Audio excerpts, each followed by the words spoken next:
চার পথে শিক্ষককে কোপ, এমনই ভয়াবহ ঘটনা ঘটেছে পূর্ব মেদিনীপুরের ভগবানপুরে, এবং যেখানে জানা গিয়েছে যে বেশ কিছুক্ষণ ধরে কাটা হাতের কবজি পড়েছিল। দীর্ঘক্ষণ ধরে রাস্তায় উদ্ধার হয়েছে দুটি ধারালো অস্ত্র। ঋত্বিক প্রধান এই মুহূর্তে প্রতিনিধি টেলিফোনে রয়েছে। ঋত্বিক, গোটা ঘটনা সম্পর্কে জানতে চাইবো এবং যার বিরুদ্ধে অভিযোগ তার কোনো খোঁজ কি পাওয়া গিয়েছে এখনো পর্যন্ত? দেখো, যেটা জানা যাচ্ছে যে এই যে ঘটনা ঘটেছে এর পেছনে কিন্তু পারিবারিক একটি গন্ডগোল রয়েছে, যেখানে এই শিক্ষকের নাবালিকা মেয়েকে নিয়ে প্রতিবেশীর এক যুবক পালিয়ে গেছিল এবং পরবর্তীকালে সেটা পক্সো আইনে মামলা হয় এবং সেক্ষেত্রে পুলিশ তাকে গ্রেপ্তার করে এবং মেয়েকেও রিকভারি করা হয়। মেয়েকে যেমন হোমে পাঠানো হয় তেমনই ভাবে ওই ছেলে কিন্তু 2 বছরের জন্য জেল খাটে, পরবর্তীকালে তিনি ছাড়া পান এবং তারপরেই এই ঘটনা। এবং যেটা জানা যাচ্ছে যে স্থানীয় সূত্র মারফত, পুলিশ সূত্র মারফত আমরা যেটা জানতে পারছি যে এই রেসারেসির ফলেই কিন্তু মূলত এই ঘটনা ঘটে থাকতে পারে, এমনটাই দাবি করা হচ্ছে বিভিন্ন মহল থেকে। তবে এর মধ্যে কোনো রাজনৈতিক যোগাযোগ নেই, এমনটাই স্পষ্ট করে দাবি করা হয়েছে। ধন্যবাদ ঋত্বিক।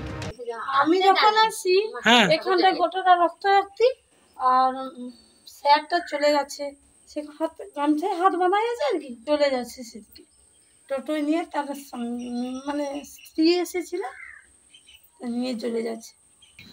যিনাকে অ্যাটাক করেছে ওনার কাটা হাত পড়েছিল, হাতের পাশে একটা কাতান পড়েছিল, আর একটু দূরে জঙ্গলের মধ্যে একটা কাতান পড়েছিল, আর হ্যান্ড গ্লাভ 2খানা খালের মধ্যে পাওয়া গেছে। আমরা শেষ মুহূর্তে এসেছি, তবে পাবলিক যা বলছিল বা স্থানীয় যারা আন্দাজ করেছে একজন ছিল। আমার আসার আগে অলরেডি মাস্টারমশাইকে নিয়ে চলে গেছে হসপিটাল।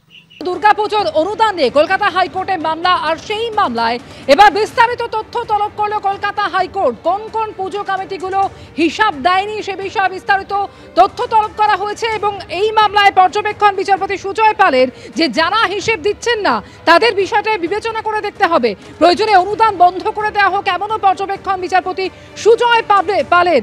আগামী বুধবার এই মামলার পরবর্তী শুনানি রয়েছে।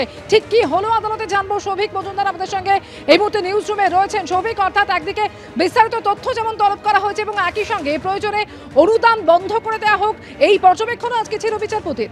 দেখো, একদম এই পর্যবেক্ষণের কারণ হচ্ছে, তোমার মনে থাকবে যে যখন কলকাতা হাইকোর্টে প্রথমবারের জন্য পুজোর অনুদান সংক্রান্ত মামলা হয়, তারপরে একাধিকবার এই মামলা কিন্তু কলকাতা হাইকোর্টের শুনানির জন্য এসেছে এবং সেই সময় মাননীয় বিচারপতিরা, প্রধান বিচারপতি তিনি নির্দেশ দিয়েছিলেন যে পুজো কমিটিগুলোকে অনুদান দেওয়া হলেও সেই অনুদান কোথায় খরচা করা হচ্ছে, পুজো কমিটিগুলো কিভাবে খরচা করছে তার হিসেব নিকেশ কিন্তু সরকারের কাছে পেশ করতে হবে এবং এই হিসেব প্রত্যেকটা পুজো কমিটি তারা পেশ করলো কিনা সেটা কিন্তু সরকারকে নিশ্চিত করতে হবে।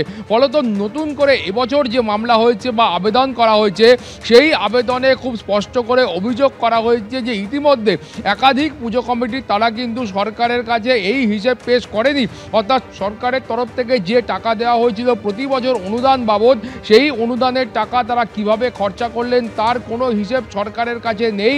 এই পুজো কমিটিগুলো সেই হিসেব সরকারকে দেয়নি। ফলত এখানেই মাননীয় বিচারপতি সুজয় পালের পর্যবেক্ষণ হচ্ছে যে পুজো কমিটিগুলো এখনো পর্যন্ত সরকারের কাছে হিসাব পেশ করেনি, সেই পুজো কমিটির বিষয়টা বিবেচনা করে দেখতে হবে এবং প্রয়োজন হলে সেই পুজো কমিটির অনুদান বন্ধ করতে হবে। কোন কোন কমিটি কি কি স্ট্যাটাস রয়েছে সেটা আগামী বুধবারের মধ্যে স্পষ্ট করতে হবে এবং তারপরে পরবর্তী পর্যায়ের যে নির্দেশ আছে সেটা কিন্তু কলকাতা হাইকোর্ট দেবে।